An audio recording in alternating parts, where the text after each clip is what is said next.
This is the story of an inspiring woman who went through very difficult times, but with intelligence, strategy, and strength, triumphed over her difficulties.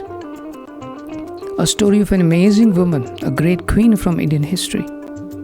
I'd never heard about her even in my high school history books. She's not much known outside the state of Tamil Nadu and especially outside Madurai.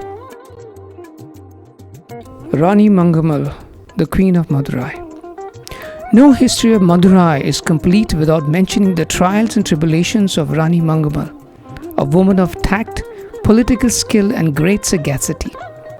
According to the traditions and customs of Madurai's Nayaka kingdom in the 1600s, only men were permitted to become rulers. Very little importance was given to the role of a woman in public administration and governance, which were typically perceived as being a man's domain. It's in this context that we discuss Rani Magammal, 1689 to 1706 AD. She was the regent on behalf of her grandson in the Madurai Nayaka kingdom towards the last quarter of the 17th century and early decade of the 18th century. Historian S. Rajgopala describes her as a visionary queen who wasn't just an excellent administrator but also extremely popular among her subjects. She is remembered even today as the maker of roads and avenues, palaces, temples and tanks, some of which are still in existence today. During her rule, she fought multiple wars and maintained diplomacy with powerful rulers such as the Mughal Emperor Aurangzeb's general Zulfikar Ali. She was indeed a versatile military genius. Rani Magammal was the daughter of Tupakula Lingam Nayaka, a general of the then Madurai ruler Chokanatha Nayaka. In 1682 AD, Chokanatha Nayaka died and his son Muttu Virappa Nayaka III became the 10th Madurai Nayaka ruler at the age of 15. Muttu Virappa Nayaka III, however, lived a short life and unfortunately died of smallpox in 1689 AD at the age of 22. His wife, now a young widow named Muttammal, was pregnant and insisted upon committing sati on his funeral pyre. With great difficulty, the queen, Magammal, convinced her daughter-in-law to wait until her child was born. She agreed to this proposition and gave birth to a boy after a few months. After that, she followed through with her promise and ended her life with sati. Under these circumstances, Rani Magammal made her grandson Vijayaranga Chokanatha the heir of the throne at the age of only 3 months old. Since then, she ruled Madurai on behalf of her grandson as the regent queen till 1705 AD. As a ruler, Rani Magammal faced threats from neighboring kingdoms, which included the Marathas, the Mughal army, with the Deccan Sultans, and the Tanjavur kingdom. The first major problem that Rani Magammal had to face was the imminent threat from the Mughals. Zulfikar Ali Khan, the general of Aurangzeb, had sent an army to the south to demand submission from the Tanjavur kingdom.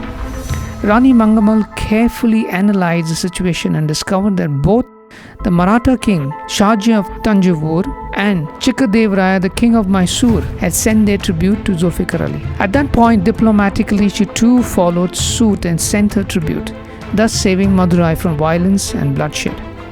She eventually developed friendly relations with the Mughals, and when Zulfikar Ali came back to the southern region in 1697 AD, Rani Magammal sent him very expensive gifts to maintain diplomacy. Eventually, this form of diplomacy worked in her favor because with Mughal General Zulfikar Ali's aid, Rani Magammal eventually recovered some encroached territory from the Tanjavur kings.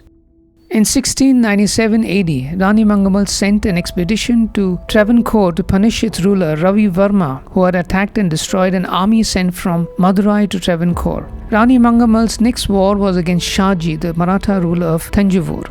Rani Magammal's greatest trial and biggest military failure, however, was with the expedition against Raghunatha Setupati. The Setupatis were a Tamil clan of the Maravar community native to Ramanathapuram and Shivaganga district of Tamil Nadu. This ended in a defeat for Madurai and the death of Rani Magammal's most efficient general in the battle.